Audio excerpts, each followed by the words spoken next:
Assalamualaikum warahmatullahi wabarakatuh. Salam guru penggerak, tergerak, bergerak, menggerakkan. Perkenalkan, saya Triwulan Rahayu CGP Angkatan 7 dari Kabupaten Grobogan akan memaparkan aksi nyata modul 1.4 Budaya Positif. Latar belakang, guru memiliki tugas mendidik sekaligus mengajar murid di sekolah. Agar proses pembelajaran berlangsung dengan aman, nyaman, dan menyenangkan, maka budaya positif harus diterapkan baik di kelas maupun di sekolah. Untuk mengimplementasikan budaya positif diawali dengan perubahan paradigma teori kontrol dan penerapan disiplin positif melalui kesepakatan kelas. Tujuan: yang pertama, membentuk karakter yang baik bagi peserta didik. Yang kedua, menumbuhkan budaya positif di sekolah dengan meyakini nilai-nilai kebajikan yang universal. Tolak ukur meliputi terbentuknya keyakinan kelas melalui kesepakatan kelas. Yang kedua, murid mampu menerapkan dan menjalankan keyakinan kelas yang telah dibuat. Lini masa tindakan yang akan dilakukan: yang pertama, meminta izin kepala sekolah untuk mendiseminasikan pentingnya budaya positif di sekolah. Yang kedua, perencanaan aksi nyata dan persiapan. Yang ketiga, mengumpulkan rekan guru untuk melakukan diseminasi pemahaman materi budaya positif. Yang keempat, berkolaborasi dengan wali kelas untuk membuat keyakinan kelas masing-masing. Selanjutnya, mengidentifikasi budaya positif yang akan dikembangkan di kelas berdasarkan pendapat murid. Selanjutnya, mengubah sesuaikan ide menjadi kesepakatan kelas. Yang selanjutnya, pelaksanaan tindakan selama 4 minggu. Yang terakhir, memantau, merefleksi, mengevaluasi keyakinan kelas yang telah dibuat. Dukungan yang dibutuhkan: yang pertama, kepala sekolah, rekan guru, murid bersama berkolaborasi mewujudkan budaya positif di sekolah.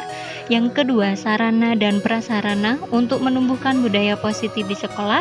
Yang ketiga, orang tua dalam melanjutkan budaya positif di rumah.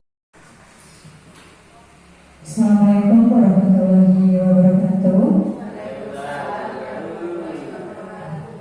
Yang terhormat Bapak Kepala SMA Negeri 2 Teoman, yang kami hormati Bapak Ibu Guru dan tenaga pendidikan. Pertama-tama, marilah kita panjatkan puji syukur atas kehadiran Allah Subhanahu wa Ta'ala, atas limpahan rahmat dan hidayahnya kita dapat berkumpul di sini dalam keadaan sehat walafiat.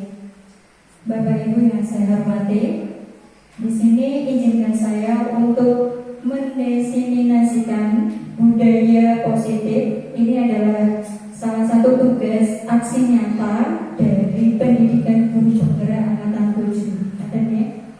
Nah, ini materinya tidak jauh beda dari PNN yang sudah kita kerjakan kemarin.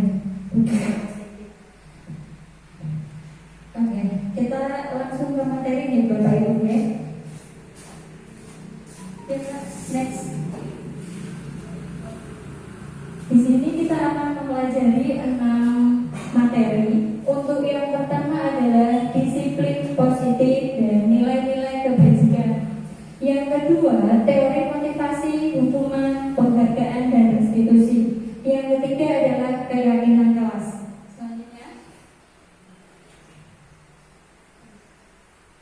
Selanjutnya yaitu kebutuhan dasar manusia dan dunia berkualitas. Yang kelima adalah 5 posisi kontrol. Yang keenam adalah segitiga restitusi. Kita masuk ke materi yang pertama. Di sini ada 2 pertanyaan Bapak Ibu. Kita bahas bersama-sama. Untuk yang pertama, apa pentingnya menciptakan suasana positif di lingkungan sekolah? Menurut panjenengan Bapak Ibu, apa pentingnya menciptakan suasana positif di lingkungan sekolah? Monggo Bapak Ibu. Pentingnya apa Bapak Ibu? Menciptakan suasana positif di lingkungan sekolah. Pentingnya apa dia? Monggo Pak Baik.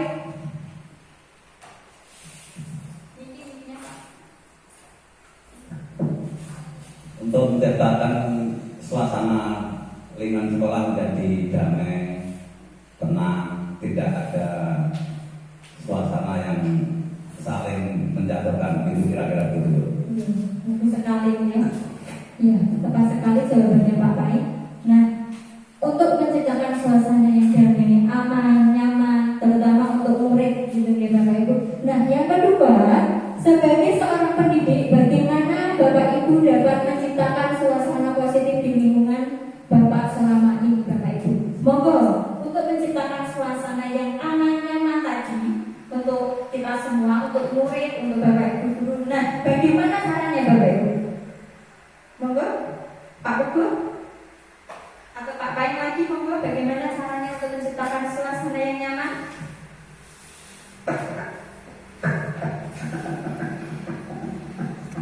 Monggo Bapak Ibu. Iya, monggo Bu. Pertama, dengan diri kita sendiri memberikan contoh yang baik kepada peserta didik. Kalau kita menyuarakan atau bersikap yang positif, otomatis nanti peserta didik itu bisa mengikuti kita. Iya, bagus sekali. Seperti kata Ki Hajar Dewantara, ngasosu tulodo, di depan memberi contoh. Iya, bagus sekali. Selanjutnya, oke, kita sama-sama akan mempraktekkan. Di sini ada genggaman tangan. Bapak Ibu, saya minta tolong untuk menggenggam tangan. Di dalam genggaman Bapak Ibu ini ada sesuatu yang sangat berharga. Jadi di sini nanti berpasangan di Bapak Ibu, oke? Berpasangan. Nah, di dalam genggaman tangan Bapak Ibu ini ada sesuatu yang sangat berharga. Apapun itu di dalam hidup Bapak Ibu, ini yang berharga itu di sini, di genggaman erat gitu ya. Nah, pasangan Bapak Ibu itu mencoba untuk mencari tahu, membuka kepalan tangan Bapak Ibu. Entah gimana caranya, entah digeritik-geritik, entah dijotosi, entah di apa gitu ya. Mencoba untuk membuka tangan pasangan Bapak Ibu. Ngoten nggih, paham nggih? Nggih. Oke, yuk dimulai nggih. Saya beri waktu 30 detik untuk mencoba mencari tahu apa yang ada di dalam genggaman pasangan Bapak Ibu. Monggo. Saya beri waktu 30 detik ya. Oke. Silahkan nanti gimana caranya, entah main dirayu-rayu, entah main dijotosi, entah dikritik-kritik. Nah, ini kenapa dijotosi apa ya? Oke, saya kasih waktu 30 detik ya. 1, 2, 3, monggo mulai. Monggo. Ini berpasangan Bapak Ibu, monggo. Dan Bapak Ibu silakan. Ya, ini dikasih tahu. Jangan dibuka. Bapak Ibu ini menggenggam erat, jangan sampai orang lain ini loh gitu. Nah, jangan sampai orang lain ini tahu kalau di dalam ini ada yang berharga itu apa. Jangan kau coba dongkel lah, berarti gitu. Jangan dikasih tahu lah. Kasih pasangan, dengan cari tahu. Dan nanti gimana? Monggo Bapak Ibu, silakan monggo. Monggo Bu Iti. Monggo kan pasangan tidak apa-apa. Tidak apa-apa, tidak usah. Monggo jangan dikasih tahu Pak.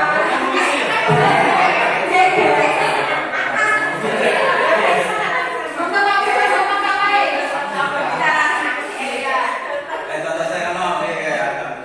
Jangan sampai dibuka Pak. Orang ini dibuka Pak.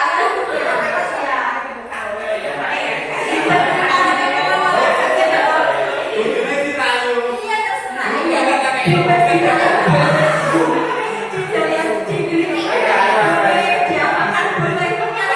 jenengan gimana caranya, pasangan jenengan membuka tangannya. Caranya gimana terserah panjenengan. Bebas. Bisa. Buka paksa. Boleh bebas. Bebas.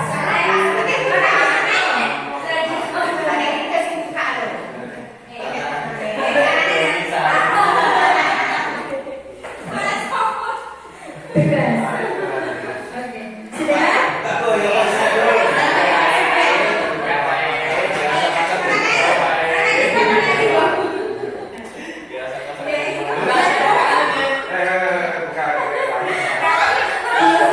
Artinya pasangannya sudah tahu. Anda mau melepaskan hal yang berharga untuk orang lain.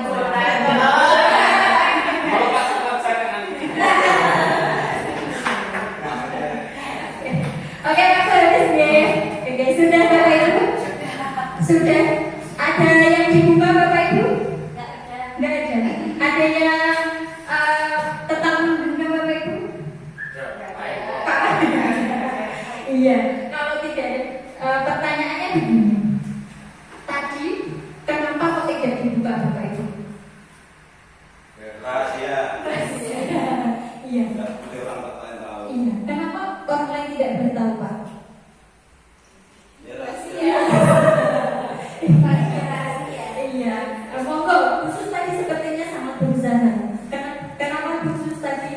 Berhasil nggak khusus membuka kepala? Nggak berhasil. Iya. Iya. Bagi yang menggenggam, tadi kenapa Bapak Ibu kenapa digenggam erat gitu? Kenapa nggak diberitahu sama orang lain? Iya. Oke. Itu sebenarnya kita sedang belajar mengenai teori kontrol. Ketika orang lain membujuk sesuatu, kalau kitanya tidak menginginkan untuk membuka, berarti kan tidak bisa dibuka. Seperti itu ya. Nah, itu namanya adalah teori kontrol. Teori kontrol itu yang bisa mengontrol adalah diri sendiri. Hanya kita sendiri yang dapat mengontrol. Orang lain tidak bisa mengontrol diri kita. Seperti itu ya Bapak Ibu ya. Next Mbak. Nah, terjadi miskonsepsi. Menurut Dr. William Glasser, terjadi miskonsepsi pada teori kontrol. Untuk yang pertama, ilusi guru mengontrol murid. Sebenarnya, ketika murid tidak mau melakukan sesuatu, itu jikalau murid memang tidak mau melakukan. Seperti itu. Ketika murid mau diperintah, artinya dia mau mengizinkan dirinya untuk melakukan yang diperintah. Sebenarnya kalau murid itu melaksanakan, itu murid mengizinkan untuk dirinya dikontrol. Paham ya Bapak Ibu ya? Nah, setiap tindakan itu memiliki tujuan. Entah tindakan yang baik atau tindakan yang tidak baik itu memiliki tujuan tertentu. Untuk yang kedua, ilusi bahwa semua penguatan positif efektif dan bermartabat. Penguatan positif artinya atau bujukan penguatan positif itu atau bujukan tidak selamanya efektif. Ketika dibujuk lama-lama untuk pertama kali mungkin mau, lama-lama kalau dibujuk terus ketika mereka tahu mereka tidak akan mau. Itu terjadinya miskonsepsi. Untuk yang ketiga, ilusi bahwa kritik dan membuat orang lain merasa bersalah dapat menguatkan karakter.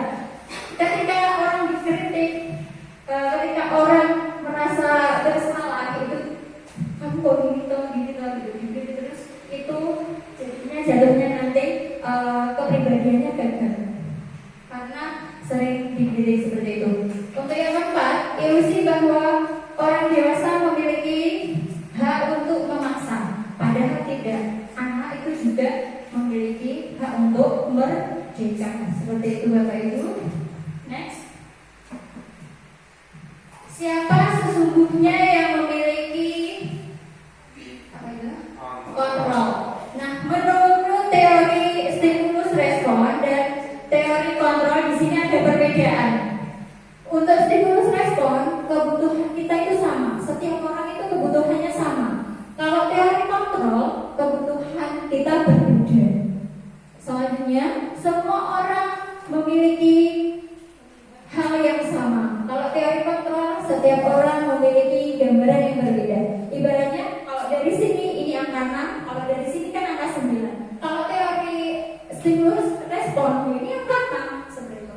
Kalau teori kontrol kan memiliki pandangan yang berbeda. Selanjutnya, stimulus respon, kita mencoba mengubah orang agar berpandangan sama dengan kita, memaksa seperti itu. Kalau teori kontrol, kita berusaha memahami pandangan orang lain tentang dunia, seperti gambaran tadi 6 sama 9 seperti itu. Selanjutnya, orang lain bisa mengontrol saya. Kalau teori kontrol, hanya Anda yang bisa mengontrol diri Anda. Hanya diri kita yang dapat mengontrol diri sendiri. Seperti itu. Saya bisa mengontrol orang lain. Kalau stimulus respon, kalau teori kontrol, Anda tidak bisa mengontrol orang lain. Selanjutnya, oke. Apakah makna disiplin? Disiplin itu berasal dari bahasa Latin, yaitu disiplina. Artinya belajar. Kalau disiplin diri membuat orang menggali potensi menuju sebuah tujuan apa yang dia hargai. Tapi pada umumnya disiplin itu menjadi sesuatu yang dilakukan seseorang pada orang lain untuk mendapatkan kepatuhan. Biasanya seperti itu nih Bapak Ibu. Disiplin harus patuh seperti itu. Nah, padahal disiplin itu belajar, bukan langsung harus patuh seperti itu.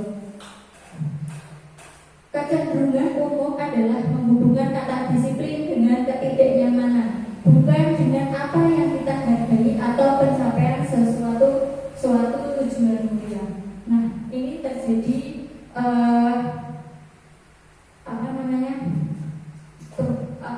miskonsepsi seperti itu. Padahal disiplin itu adalah belajar, tetapi pada umumnya disiplin harus patuh pada peraturan seperti itu. Next, tujuan disiplin positif yang pertama, menanamkan motivasi untuk menjadi orang yang mereka inginkan dan menghargai diri sendiri dengan nilai-nilai yang mereka percaya. Yang kedua, akan tetap berperilaku baik dan berlandaskan nilai-nilai kebajikan karena mereka ingin menjadi orang yang menjunjung tinggi nilai yang mereka hargai untuk mencapai tujuan mulia. Ini adalah tujuan disiplin positif. Selanjutnya, makna kata disiplin. Menurut Ki Hajar Dewantara, di mana ada kemerdekaan, disitulah harus ada disiplin yang kuat. Sungguh pun disiplin itu bersifat self-disiplin, yaitu kita sendiri yang mewajibkan kita dengan sekeras-kerasnya. Tetapi itu sama saja, sebab jikalau kita tidak cakap melakukan self-disiplin, wajiblah penguasa lain mendisiplinkan diri kita, dan peraturan demikian itulah harus ada di dalam suasana yang berbeda. Artinya gini, kalau seseorang tidak bisa mendisiplinkan dirinya, boleh orang lain. Artinya motivasinya itu boleh dari eksternal, dari luar. Apalagi kita mengajar anak SD. Anak SD kan untuk membangun motivasi internal itu kan butuh proses, apalagi anak kecil. Nah, maka itu kita sebagai guru itu bisa memberikan motivasi eksternal dari luar seperti itu. Selanjutnya, definisi merdeka. Menurut Ki Hajar Dewantara, merdeka itu jarwanya noramung lepasing pamrih nging uga kuat kuasa aman diri priyambul. Merdeka itu artinya tidak hanya terlepas dari perintah, akan tetapi juga cara buat memerintah diri sendiri. Bukan hanya merdeka itu bukan hanya terlepas dari perintah, tapi juga bisa memerintah diri sendiri dari internalnya, dari motivasi internal seperti itu. Nilai kebajikan universal. Oke, Bapak Ibu, untuk sebelum lanjut ke sini, nanti jika ada pertanyaan bisa angkat tangan ya. Nilai kebajikan universal. Nilai-nilai kebajikan adalah sifat-sifat positif manusia yang merupakan tujuan mulia yang ingin dicapai setiap individu. Menurut Dr. William Glasser menyatakan bahwa setiap perbuatan memiliki suatu tujuan, baik perbuatan itu baik maupun perbuatan tidak baik. Setiap perbuatan itu memiliki tujuan. Menurut Ian Wilson mengemukakan bahwa dengan mengaitkan nilai-nilai kebajikan yang diyakini seseorang, maka motivasi intrinsiknya akan terbangun sehingga menggerakkan motivasi dari dalam untuk dapat mencapai tujuan mulia yang diinginkan. Ini adalah nilai-nilai kebajikan. Selanjutnya, nilai-nilai kebajikan yang ingin dicapai oleh setiap anak Indonesia kita kenal dengan profil pelajar Pancasila. Ya, goalnya anak-anak kita itu Bapak Ibu, profil pelajar Pancasila, di mana anak-anak kita itu diharapkan memiliki 6 dimensi, yaitu beriman dan bertakwa pada Tuhan Yang Maha Esa dan berakhlak mulia, mandiri, bernalar kritis, berkebudayaan global, gotong royong dan kreatif. Jadi diharapkan goalnya anak kita itu, anak-anak memiliki 6 dimensi ini. Gimana caranya kita untuk membangun anak-anak yang memiliki 6 dimensi ini? Maka dari itu kita sama-sama berkolaborasi untuk mewujudkan profil pelajar Pancasila.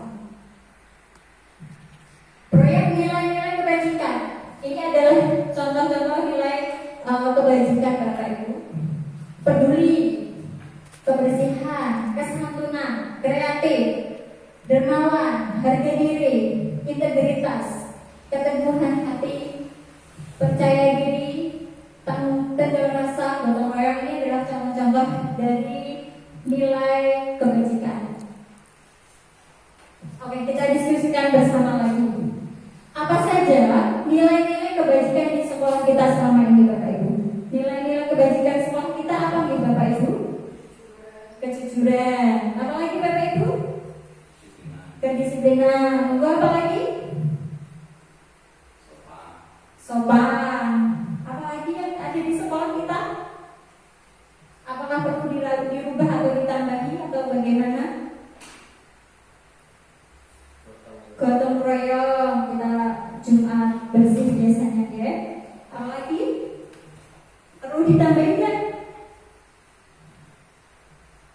Sudah perlu. Mau ke Pak? Apa Pak? Perlu ditambahinnya Pak? Demi majunya sekolah kita Pak. Utamanya ya kejujuran. Ya, kejujuran, ya. Kedisiplinan, ketakwaan, ya. Mari kita bersama-sama untuk memajukan sekolah kita dengan nilai-nilai kebajikan di sekolah kita. Seperti itu ya.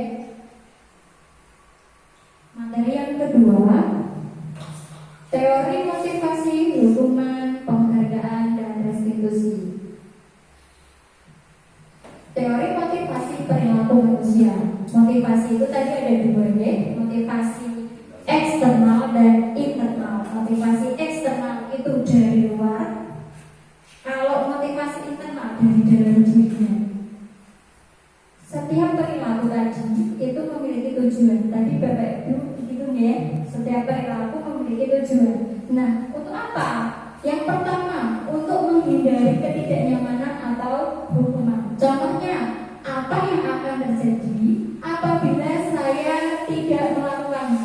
Seperti contoh anak-anak, apa yang akan terjadi jika saya datang terlambat? Nah, itu artinya mereka masih takut akan hukuman. Nah, berarti itu artinya mereka masih motivasinya masih dari luar, belum dari dalam. Selanjutnya yang kedua, untuk mendapatkan imbalan dari orang lain. Contohnya, apa yang akan saya dapatkan apabila saya melakukannya? Contohnya, anak-anak siapa yang mau maju? Nah, saya dapat hadiah. Karena kalau maju dapat hadiah. Nah, kalau seperti itu masih dari eksternal, dari luar motivasinya. Kalau dari selanjutnya ketiga, untuk menghargai diri sendiri.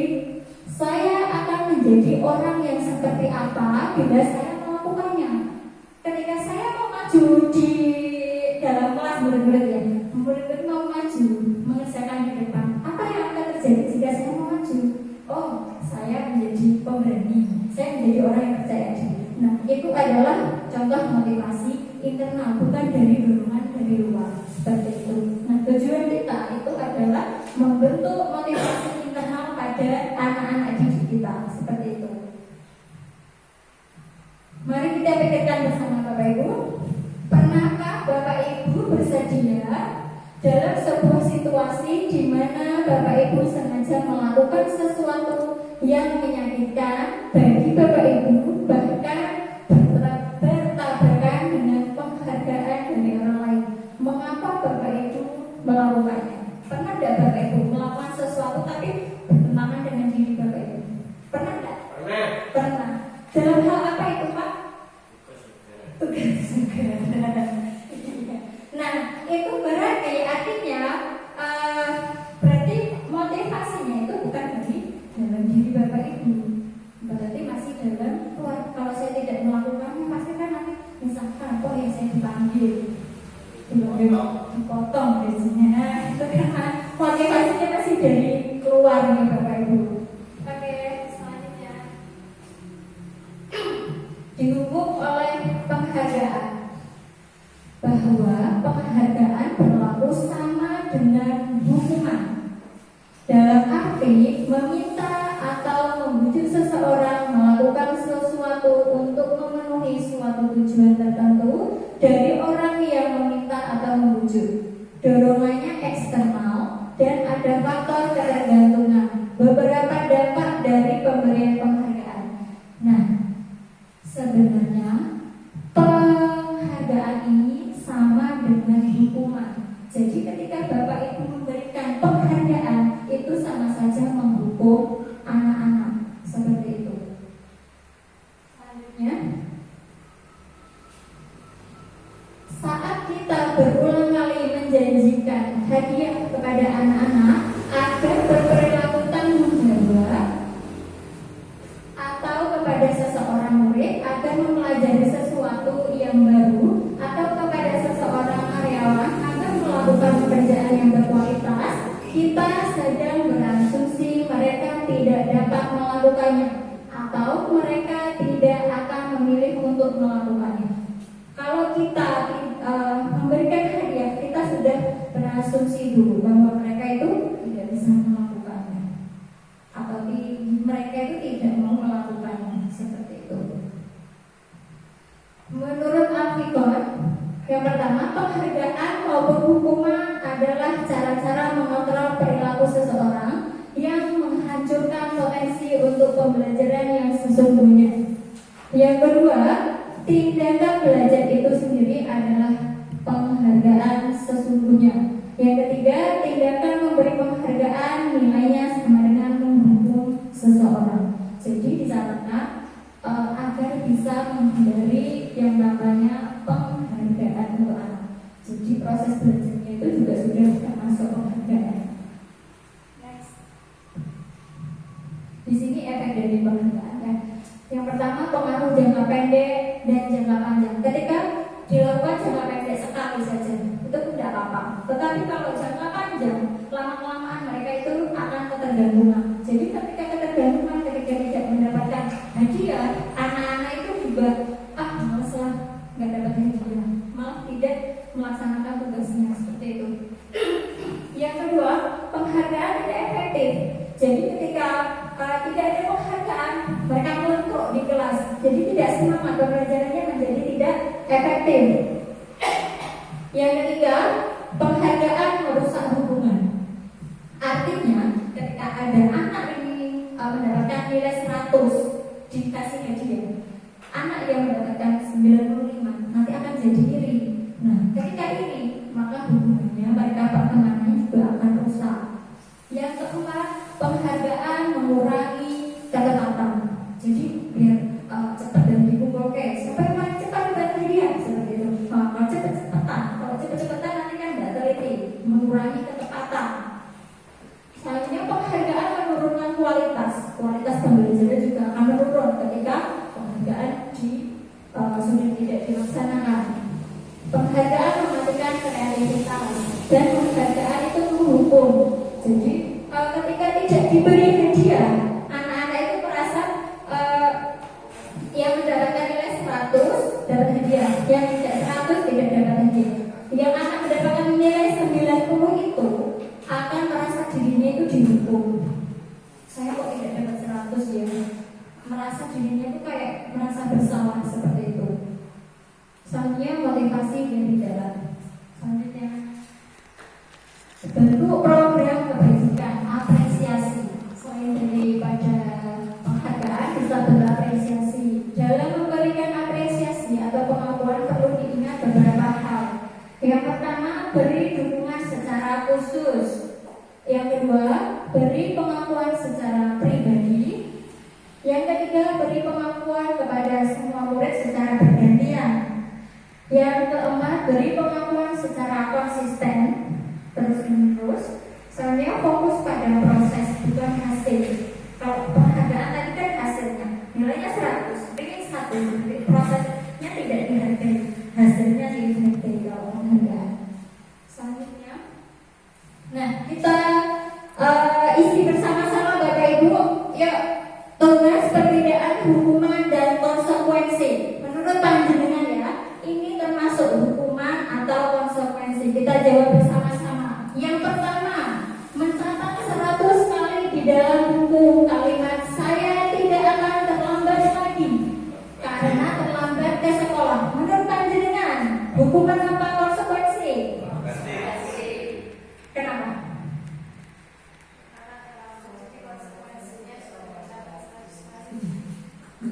Jawabannya adalah hukuman. Iya. Yang kedua, lari mengelilingi lapangan basket 2 kali karena terlambat hadir di sekolah. Hukuman apa konsekuensi? Iya, hukuman. Yang ketiga, murid diminta untuk push up 15 kali karena tidak menggunakan masker di sekolah. Hukuman apa konsekuensi? Hukuman. Lanjut, menggantikan kertas tugas teman yang telah dicoret-coret. Iya, konsekuensi. Mulai bisa membedakan ya. Iya, lanjut, membersihkan tumpahan air di meja tulis karena tersenggol pada saat belajar. Iya, konsekuensi. Sudah bisa dibedakan. Murid disuruh untuk telanjang kaki seharian di sekolah karena tidak mengenakan sepatu hitam. Hukuman. Ya, hukuman. Yang terakhir, lari mengelilingi lapangan basket 2 kali karena terlambat 10 menit untuk pelajaran PJOK. Konsekuensi. Ingat konsekuensi ada PJOK. Bisa membedakan antara hukuman dan konsekuensi? Iya. Nah, lanjut ya. Ini adalah perbedaan hukuman dan konsekuensi. Hukuman itu menyakitkan yang harus terjadi. Kalau konsekuensi itu harus terjadi. Hukuman membuat anak sakit, itu baik secara fisik maupun psikis untuk jangka waktu yang panjang. Kalau konsekuensi jangkanya pendek. Hukuman anak itu akan menjadi benci kepada disiplin, benci gitu karena dihukum terus gitu malah jadi benci. Kalau konsekuensi anak menghargai disiplin. Selanjutnya, hukuman mendorong anak menyakiti diri sendiri. Kalau konsekuensi mendorong anak agar mudah menyesuaikan diri. Hukuman itu anak belajar untuk menyembunyikan kesalahan. Kalau kan takut dihukum, mereka malah menjadi anak yang tidak jujur. Seperti itu. Kan takut kalau dihukum. Kalau konsekuensi, anak belajar untuk mematuhi peraturan. Hukuman itu menjadi anak itu menjadi marah, menjadi rasa bersalah, dipermalukan, merasa tidak dihargai. Kalau konsekuensi kehilangan hak, dibuat tidak nyaman, diasingkan untuk sementara, jangkanya pendek seperti itu. Oke, kita belajar bersama-sama lagi. Di sini, IPA kurang menguasai pelajaran dari sini ya Bapak Ibu. IPA kurang menguasai pelajaran matematika sehingga pada saat pelajaran tersebut berlangsung dia lebih banyak berdiam diri atau menggambar di buku pelajarannya. Pada saat guru matematikanya Pak Seno menanyakan pertanyaan, IPA menjadi gugup dan tidak sengaja menjatuhkan tasnya dari kursi serta tiba-tiba menjadi gagap pada saat berupaya menjawab. Seluruh kelas pun tertawa melihat perilaku IPA yang bicara tergagap dan terkejut tersebut. Pak Seno pada saat itu membiarkan teman-teman IPA menertawakan IPA yang tergagap dan malu luar biasa, dan malahan meminta IPA untuk maju ke depan dan berdiri di depan kelas sambil menunjuk hidungnya karena tidak bisa menjawab pertanyaan Pak Seno. Kelas semakin redup dan anak-anak pun tertawa melihat IPA di depan kelas memegang ujung hidungnya. Next. Apa menurut Bapak Ibu ya?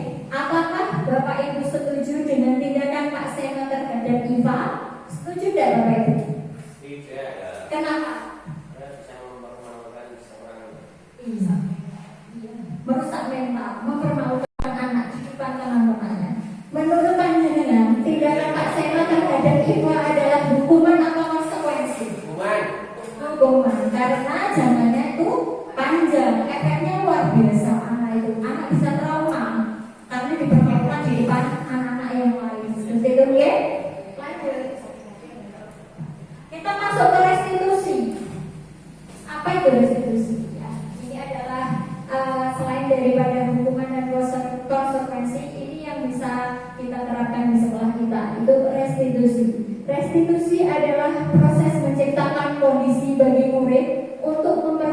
kesalahan mereka sehingga mereka bisa kembali pada kelompok mereka dengan karakter yang lebih kuat. Selain daripada itu, restitusi merupakan proses kolaboratif yang mengajarkan murid untuk mencari solusi untuk masalah mereka dan membantu murid berpikir tentang orang seperti apa yang mereka inginkan dan bagaimana mereka harus memperlakukan orang lain. Jadi kalau restitusi itu munculnya motivasi dari diri sendiri, motivasi intrinsik. Restitusi adalah sebuah pendekatan untuk menciptakan disiplin positif. Ciri-ciri restitusi yang pertama, bukan untuk menebus kesalahan, namun belajar dari kesalahan. Restitusi itu memperbaiki hubungan. Restitusi itu tawaran, bukan paksaan. Restitusi itu menuntun untuk melihat ke dalam diri. Kalau hubungan ibaratnya fokusnya itu mengomentari orang lain terus. Restitusi fokus pada solusi, bukan masalah. Restitusi mencari kebutuhan dasar yang mendasari tindakan. Restitusi diri adalah cara yang paling baik, fokus pada karakter, bukan tindakan. Yang dirubah itu karakternya. Restitusi itu menguatkan, restitusi itu mengembalikan murid yang berbuat salah pada kelompoknya. Nah, tujuan segitiga restitusi, kita mempelajari ini tujuannya apa, Bapak Ibu? Yang pertama, guru mengetahui restitusi sebagai salah satu cara menanamkan disiplin positif pada murid sebagai bagian dari budaya positif di sekolah. Yang kedua, guru dapat menerapkan restitusi dalam membimbing murid berdisiplin positif agar menjadi murid merdeka. Yang ketiga, guru dapat menganalisis dengan sikap reflektif dan kritis penerapan disiplin positif di lingkungannya. Ini adalah tahapan restitusi, segitiga restitusi. Mulai dari dasarnya dulu, yaitu menstabilkan identitas. Contoh kalimatnya yaitu, kamu bukan satu-satunya orang yang melakukan kesalahan. Yang kedua, validasi tindakan yang salah. Contoh kalimatnya, kamu pasti punya alasan tertentu untuk melakukan kesalahan. Yang ketiga adalah menanyakan keyakinan kelas. Kalau biasanya disebut aturan, sesuai dengan aturannya seperti itu, oke? Lanjut.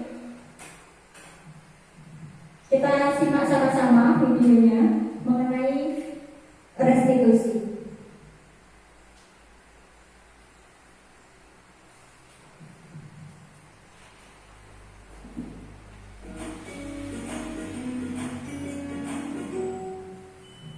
Salam dan bahagia Ibu dan Bapak guru hebat. Pada video kali ini kita akan membahas tentang salah satu program disiplin positif yang diterapkan di lingkungan sekolah yang dikenal dengan nama restitusi.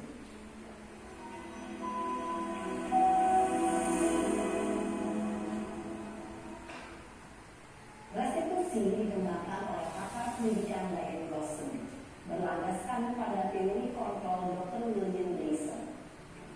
Segitiga restitusi adalah suatu proses dialog yang dijalankan oleh guru atau orang tua agar dapat menghasilkan murid yang mandiri dan bertanggung jawab.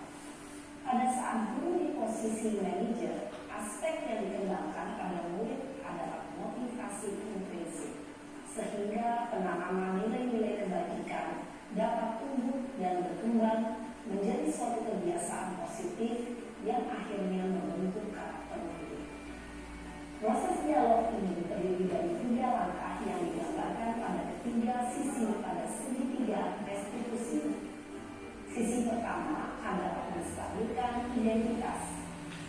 Sisi yang kedua adalah validasi tindakan yang salah. Dan sisi yang ketiga adalah menanyakan keyakinan. Ibu dan Bapak guru, berikut ini akan ditunjukkan bagaimana seorang guru berada dalam posisi manajer menggunakan penerapan segitiga restitusi. Ini ini adalah contoh ketika ada anak yang melakukan kesalahan, ya. Cara penanganan di restitusi. Iya kan? Ya Pak. Sudah lama nggak ketemu sana? Kenapa hari ini ada di sini? Kesel Pak, kesel banget. Masa aku dikatain Pak fitnah Pak? Ya aku marah lah. Aku dari dikatain Eka di depan kelas. Kesel banget. Oh begitu. Ya pasti kamu marah dan kesal. Bapak juga akan marah apabila ada yang menuduh Bapak seperti itu. Kemudian pada saat itu kamu melakukan apa? Ya saya langsung ngatain Eka lah Pak. Kesel banget. Saya bentak-bentak dia di depan teman-teman lain. Oh begitu. Pasti kamu melakukan seperti itu karena suatu alasan tertentu kan? Iyalah, masa saya diam saja Pak? Ya saya bela diri lah. Masa saya dituduh tukang fitnah? Ya wajar lah. Mempertahankan harga diri itu sesuatu yang penting buat kamu. Beruntung kamu tidak bertindak lebih gagalan, hanya meminta dosa. Iya Pak. Untung saya masih bersabar dan hanya meminta saja. Sudah gemes sekarang Pak. Saya pasti bela diri lah. Ya pasti ya. Tapi kamu memilih untuk tetap bertahan dan bersabar. Kamu memilih untuk tidak berbuat lebih parah lagi kan? Iya. Nah, sekarang coba kita lihat saja tindakan kamu yang minta Eka di kelas. Tindakan kamu itu kira-kira sesuai dengan keyakinan kelas atau prinsip kamu tidak? Enggak lah Pak. Capek Pak jadi pengarah. Jadi keyakinan atau prinsip mana yang sesuai dengan keinginan kamu? Ya, saya sebenarnya sangat menghargai orang lain. Mungkin saat itu saya menjadi emosi, jadi tidak menyukai sikap itu. Kamu meyakini tidak menghargai orang lain itu penting buat kamu? Yakinlah Pak. Iya, setuju. Kita harus saling menghargai. Namun ada juga keyakinan yang kita sepakati yang perlu kita jalankan apabila kita sedang marah kan?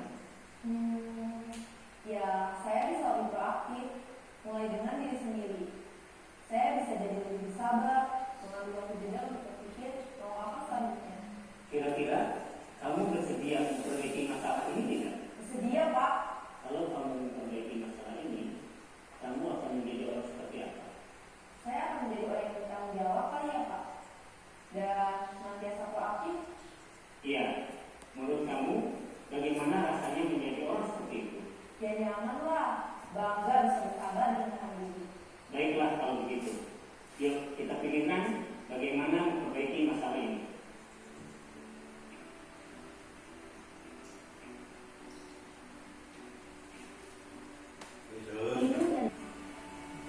Oke, itu adalah video mengenai segitiga restitusi Bapak Ibu. Di sini diharapkan yang awalnya adalah posisinya adalah penghukum, itu kita baru menjadi manajer. Yang awalnya anaknya sering dihukum karena tidak mematuhi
itu adalah salah satu penerapan segitiga restitusi saat anak mengalami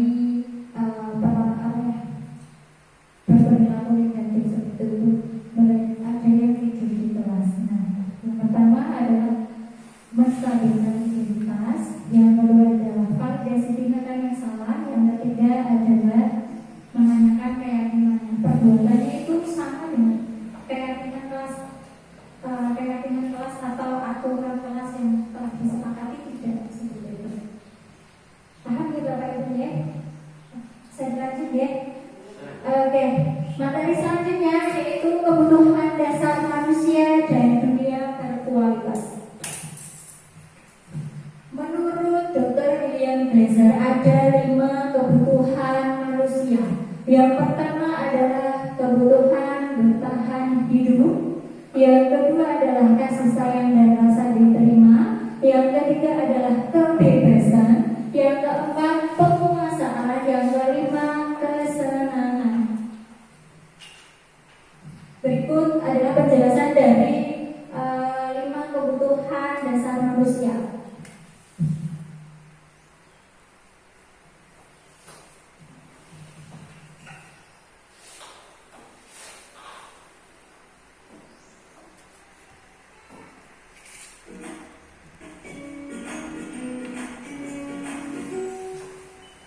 Salam dan bahagia Ibu dan Bapak guru hebat. Untuk membangun budaya sekolah yang positif dengan lingkungan yang aman dan mendukung murid untuk menjadi pribadi yang berdaya, seimbang, dan bahagia, salah satu upaya yang dapat dilakukan oleh guru adalah memahami kebutuhan dasar yang mendasari perilaku murid. Pada video kali ini, kita akan membahas tentang 5 kebutuhan dasar manusia.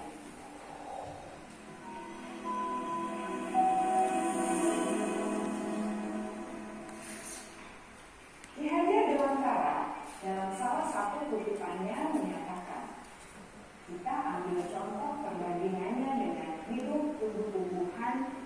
Seorang petani dalam hakikatnya sama kewajibannya dengan seorang pendidik yang menanam padi misalnya. Hanya dapat menuntun tumbuhnya padi. Dia dapat memperbaiki kondisi tanah, memelihara tanaman padi, memberi pupuk dan air, membasmi ulat-ulat atau jamur-jamur yang mengganggu hidup tanaman padi, dan lain sebagainya. Ketika guru memahami kebutuhan apa yang mendasari perilaku murid, dan guru berusaha menuntun dan mendukung murid dalam memenuhi kebutuhannya secara positif, pada hakikatnya guru tersebut ibarat seorang petani yang sedang berusaha memahami kebutuhan masing-masing tanaman, dan ia berusaha memenuhi kebutuhan tanaman tersebut agar dapat tumbuh dengan subur dan maksimal. Dr. William Glaser, seorang psikiater dari Amerika Serikat, menyatakan bahwa seluruh tindakan manusia memiliki tujuan tertentu, yaitu memenuhi kebutuhan dasarnya. Ketika kelima kebutuhan dasar telah terpenuhi secara memadai, maka murid akan tumbuh dengan seimbang dan bahagia. Sebaliknya, ketika kebutuhan dasar tidak terpenuhi dengan baik, maka seseorang akan mengalami emosi negatif, bosan, sedih, dan kecewa. Bahkan mereka dapat melakukan perbuatan yang bertentangan dengan nilai-nilai kebajikan atau melanggar peraturan. Dengan kata lain, perilaku buruk seseorang biasanya adalah respons dari kebutuhan yang tidak terpenuhi. Namun, mereka tidak tahu cara untuk menyampaikannya. Ada 5 kebutuhan dasar manusia menurut Dr. William Glaser, yaitu yang pertama, kebutuhan untuk bertahan hidup atau survival. Yang kedua, kebutuhan untuk merasa diterima atau love and belonging. Yang ketiga, kebutuhan akan kebebasan atau freedom. Yang keempat, kebutuhan akan kesenangan atau fun. Dan yang kelima, kebutuhan akan penguasaan atau power. Kebutuhan dasar yang pertama adalah kebutuhan yang bersifat fisiologis untuk bertahan hidup atau survival. Misalnya, kesehatan, rumah, dan makanan.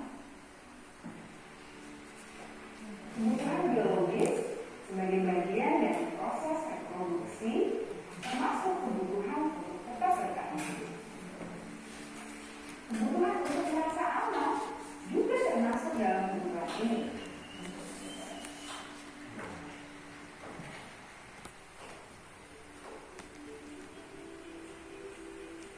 Agar murid dapat belajar dengan baik, kebutuhan mereka akan merasa aman, pangan, sandang, dan papan harus terpenuhi. Bagaimana mungkin mereka dapat belajar dengan baik bila mereka datang ke sekolah dengan perut yang lapar atau bila rumah mereka kebanjiran?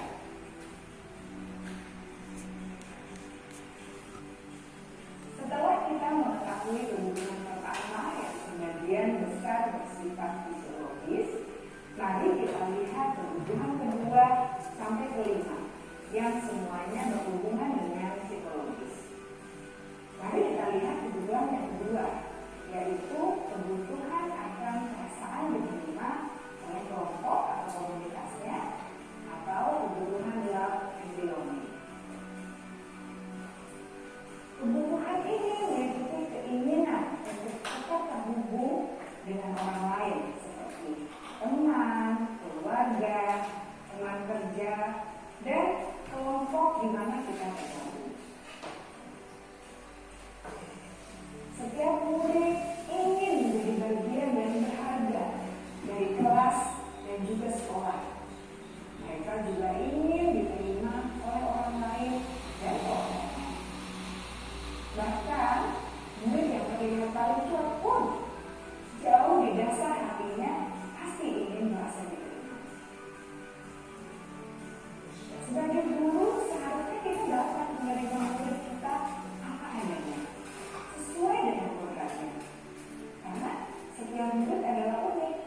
Mereka memiliki kekuatannya masing-masing, sehingga guru seharusnya bisa menciptakan kesempatan untuk murid kolaborasi yang memiliki ikatan emosi satu sama lain. Selanjutnya, murid yang memiliki kebutuhan yang besar untuk merasa. Ya, kita berpikir bersama-sama ya Bapak Ibu ya.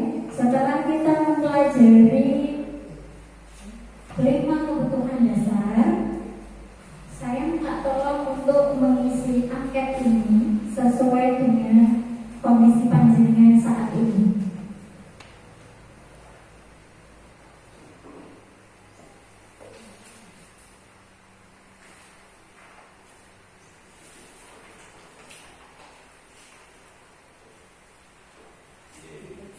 Sudah Bapak Ibu? Sudah dijumlahkan per 10-nya ya? Oke, kita bahas bersama-sama. Mulai dari Pak Paeng, yang tertinggi dari 1 sampai 40 tadi.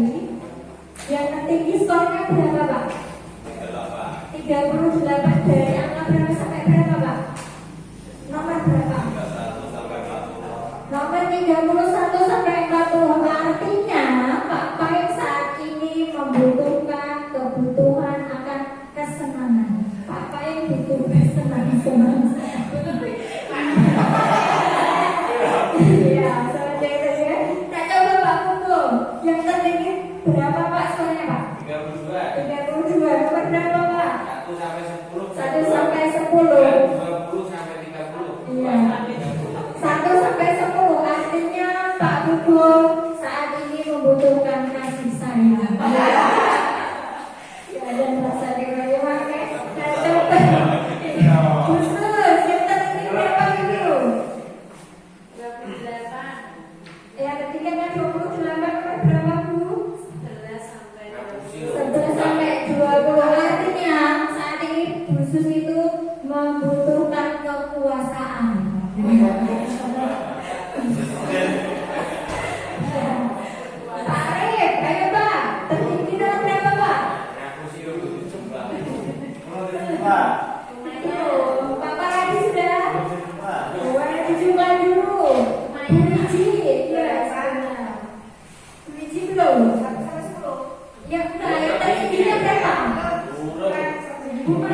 ternyata bunga. Nah, saya Ya, bunga yang saat ini ternyata butuh kasih sayang dan rasa diterima, ya. Nah, itu adalah salah satu cara, Bapak Ibu. Ini adalah salah satu cara untuk kita mengetahui kebutuhan dasar pada anak, bisa melalui angket seperti ini. Oh, anak ini nggak makan, jadi ini kebutuhannya, kurangnya kebutuhan apa? Ketika kita sudah mengetahui kebutuhan yang mereka butuhkan, kita dapat melakukan tindakan yang selanjutnya. Seperti itu ya Bapak Ibu ya. Oke. Ya, ketinggiannya berapa? 27. Kita berapa sampai berapa Pak? 11 sampai 20. Iya, panjenengan seperti butuh kekuasaan Pak saat ini Pak. Butuh kekuasaan. Oke. Sudah semua oke? Oke, Pak Arif kayaknya masih sibuk ini sama Pak Warwajan. Bisa. Yang terpenting berapa? Aduh, tinggi sekali. Berapa? Iya, kita bisa kasih sayang. Nomor berapa Pak? Berapa? Iya. Nomor berapa sampai berapa? Iya, jangan butuh kasih sayang Pak, sabar kasih sayang. Jadi, ketika anak melakukan kesalahan, setiap perilaku itu memiliki tujuan. Jadi, tujuannya apa tuh? Anak itu nakal. Oh, anak itu mungkin butuh kasih sayang. Kasih sayangnya di rumah belum terpenuhi. Karena apa? Karena mungkin kondisinya keluarganya seperti itu, ya. Nah, itu bisa. Ya, saudara. Bisa seperti ini melalui angket seperti ini Bapak Ibu.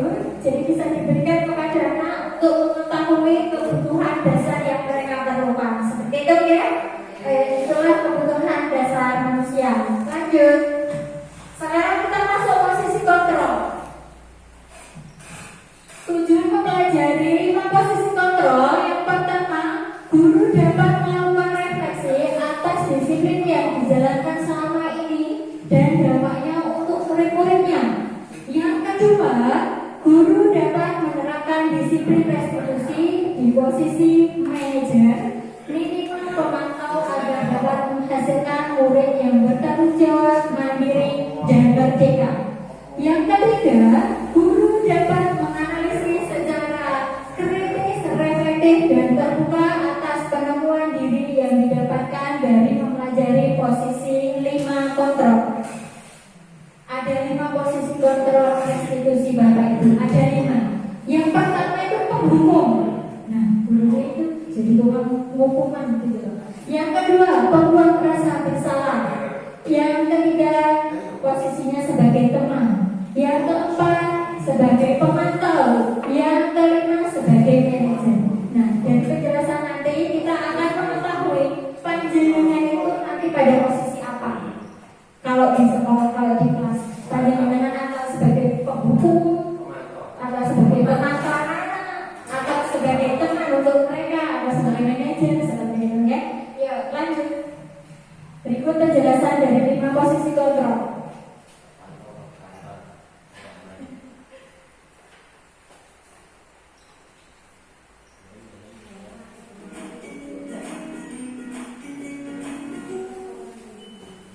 Salam bahagia Ibu dan Bapak Guru hebat dalam penerapan disiplin positif restitusi. Salah satu program yang dikembangkan adalah 5 posisi kontrol. 5 posisi kontrol dan restitusi proses kerja anak secara akademik agar dapat menjadi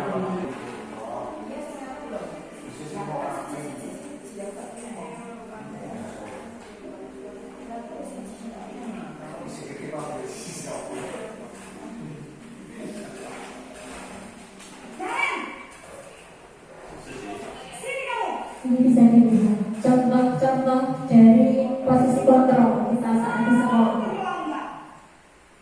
dapat terus mengasah dan menerapkan disiplin positif yang memerdekakan murid. Mari terus berlatih dan bersemangat. Selamat menerapkan. Salam dan bahagia Ibu dan Bapak Guru hebat. Oke, itu adalah video 5 posisi kontrol. Sekarang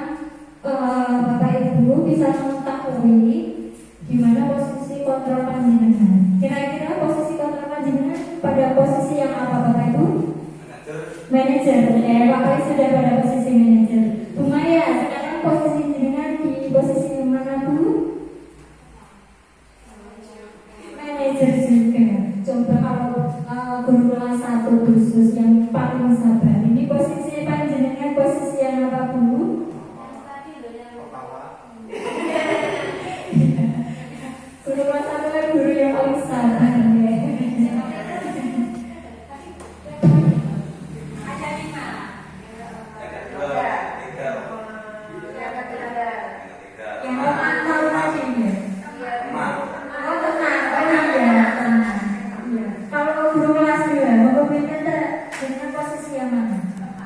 Sebagai teman untuk anak-anak ini.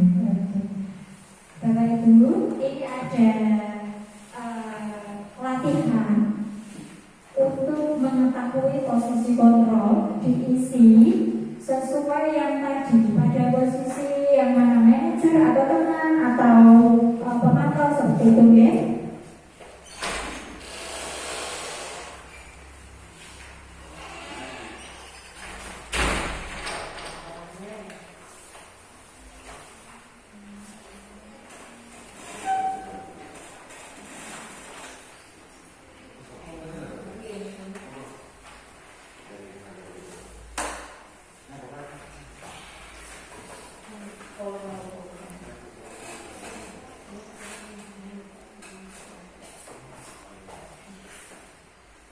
Oke, kita bahas bersama-sama langsung ya Bapak Ibu ya. Untuk yang pertama, saya kecewa sekali dengan kamu. Menurut panjenengan, ini posisi apa Bapak Ibu? Saya kecewa sekali dengan kamu. Yang pertama itu apa? Hukum tadi. Saya kecewa sekali dengan kamu. Ini adalah pembuat rasa bersalah. Iya, benar sekali. Pembuat rasa bersalah.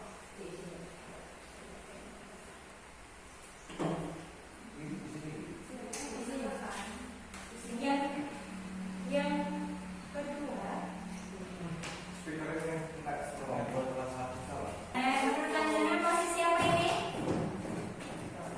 Penghukum, iya benar, penghukum.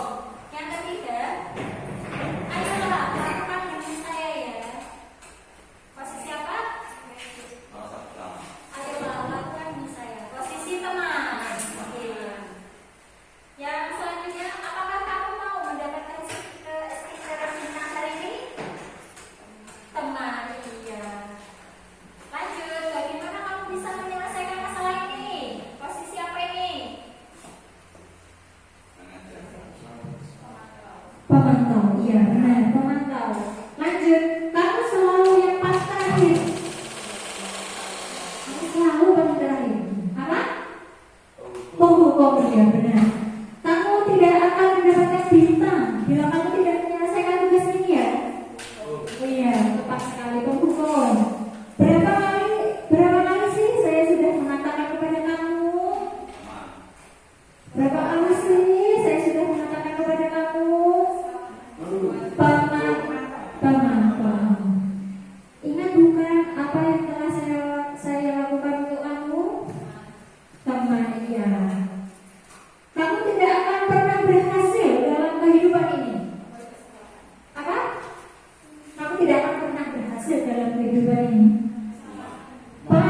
Penghukum. Iya, untuk untuk gitu ya. Apa rencanamu untuk menyelesaikan ini? Rencanamu apa untuk menyelesaikan ini? Posisi apa ini? Manajer ya. Bisa membedakan di Bapak Ibu ya. Oke, dan sekarang juga bisa membedakan posisi mana panjenengan saat ini. Next, lanjut Mbak. Udah, tadi udah berpikir ya. Oke, kita masuk ke keyakinan kelas. Kalau dulu itu bahasanya aturan kelas, kalau sekarang keyakinan kelas. Lanjut. Tujuan pembelajarannya yaitu dapat menganalisis pentingnya memiliki keyakinan sekolah atau kelas sebagai fondasi dan arah tujuan sebuah sekolah atau kelas yang akan menjadi landasan dalam memecahkan konflik atau permasalahan di dalam sebuah sekolah. Yang kedua, dapat menjelaskan proses pembentukan dari peraturan beralih ke keyakinan kelas.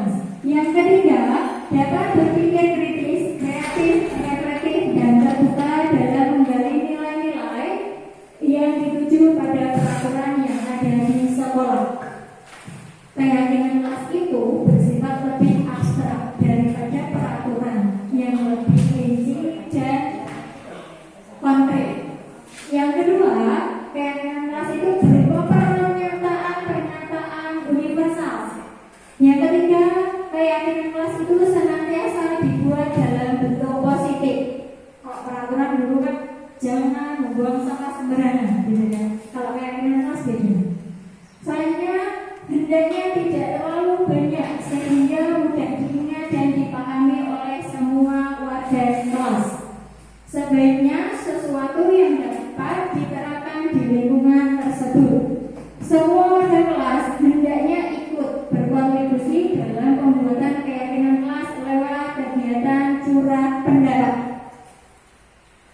Keyakinan kelas bersedia meninjau kembali keyakinan kelas dari waktu ke waktu. Ada refleksi dari waktu ke waktu, bukan hanya saat pertama saja seperti itu.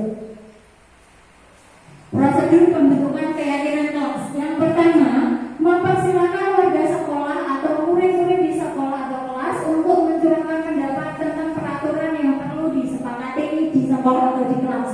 Yang kedua, mencatat semua masukan-masukan para murid di papan tulis atau di kertas besar, di mana semua anggota kelas bisa melihat hasil curah pendapat. Yang ketiga, susunlah keyakinan kelas sesuai prosedur pembentukan keyakinan kelas. Gantilah kalimat-kalimat dalam bentuk negatif menjadi positif. Contohnya, kalimat negatif, jangan berlari di kelas atau koridor. Nah, kalimat positifnya, berjalanlah di kelas. Ya, bukan berlari, jangan berlari, tapi diganti berjalanlah. Lanjut.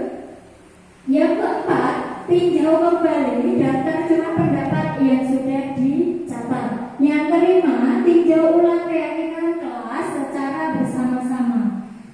Sebaiknya keyakinan kelas tidak terlalu banyak, bisa berkisar antara 5 sampai 7 prinsip keyakinan. Yang keenam, setelah keyakinan kelas selesai dibuat, maka semua warga kelas dipersilakan meninjau ulang dan menyetujui dengan menandatangani keyakinan kelas.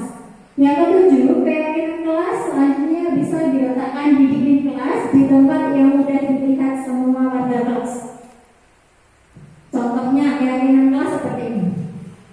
Kami meyakini bahwa sangat penting untuk menghormati semua orang dan barang milik orang lain. Gitu ya.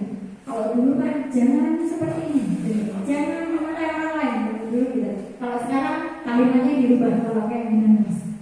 Kami meyakini bahwa sangat penting untuk mengerjakan segala pekerjaan atau mengikuti kegiatan yang telah ditugaskan. Yang ketiga, kami meyakini bahwa sangat penting untuk merasa diterima pada suatu kelompok dan saling peduli satu dengan yang lain. Ini adalah contoh dari keyakinan kelas. Ini adalah contoh keyakinan kelas 6 Bapak Ibu yang sudah pernah dibuat. Diharapkan panjenengan mulai dari kelas 1 sampai kelas 5 bisa membuat keyakinan kelas masing-masing seperti ini. Mulai dari ingat kelas, keyakinan kelas, kemudian disepakati bersama. Ini adalah contoh penerapan keyakinan kelas.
akan menekan.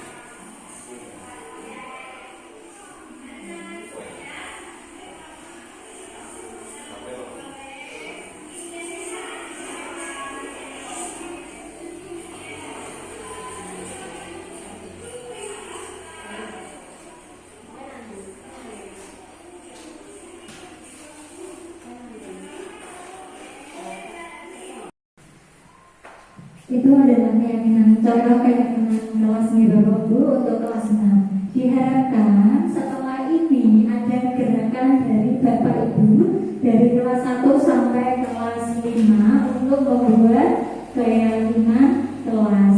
Siap Bapak Ibu? Ya. Siap. Siap untuk gerak ya? Siap. Iya, siap untuk gerak. Ketika kan Bapak Ibu bergerak, artinya kita menuju sekolah yang luar biasa. Seperti harapannya kita Bapak Ibu ya. Demikian pemaparan hari ini. Ada pertanyaan ya Bapak Ibu? Tidak ada? Oke, sudah jelas? Sudah jelas. Demikian pemaparan hari ini. Semoga bermanfaat untuk kita semua. Semoga ada gerakan setelah ini dari Bapak Ibu semua untuk memajukan sekolah kita. Maju hebat, maju semua hebat bersama, gitu ya. Nah, kurang lebihnya mohon maaf. Wassalamualaikum warahmatullahi wabarakatuh.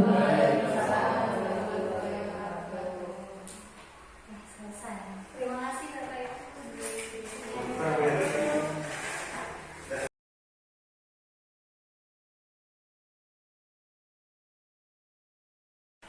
Assalamualaikum warahmatullahi wabarakatuh.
Iya, impiannya kelas yang kolaboratif yang kompak. Setuju?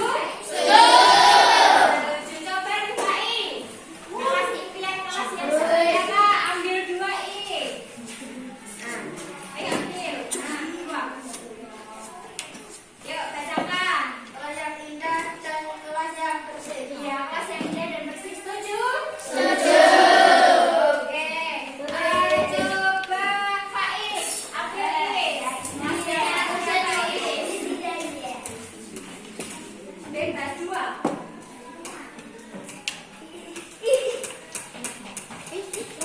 Kelas yang Faiz? Kelas yang baik dan kelas yang tepat. Iya, kelas yang baik dan tepat waktu. Setuju impiannya itu?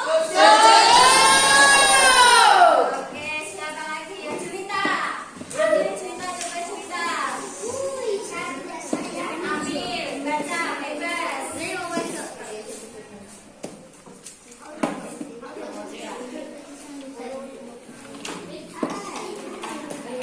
Kelas yang apa, Ju? Kelas yang cantik dan kelas yang menjadi bersih. Iya, kelas yang cantik yang menjadi bersih. Setuju kelas kita seperti itu? Yang kelas kita ada yang kolaboratif. Apa lagi tadi? Kelas yang tepat waktu. Kelas yang apa lagi? Kelas yang kompak. Apa lagi tadi? Kelas bersih. Itu impian kita semua ya. Sekarang anak-anak untuk mewujudkan impian diperlukan adanya gerakan, keyakinan seperti apa untuk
sana, guys.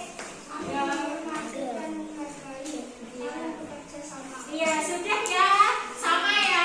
Oke, lanjut. Alif. Ayo, Alif.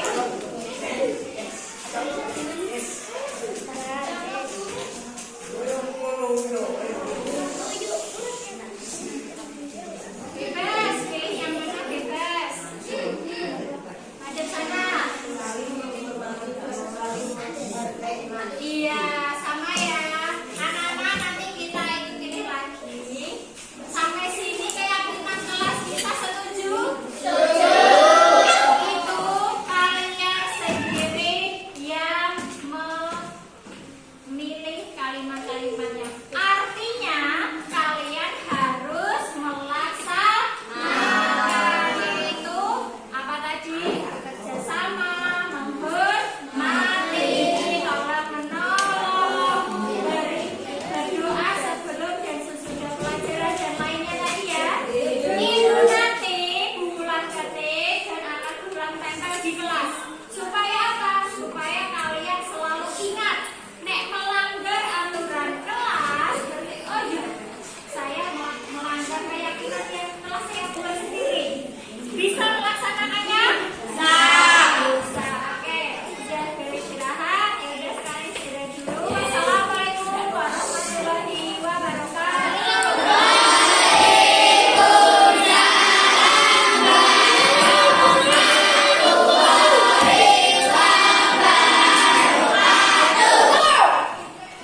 Demikian pemaparan dari saya, CGP Angkatan 7, tergerak, bergerak, menggerakkan. Wassalamualaikum warahmatullahi wabarakatuh.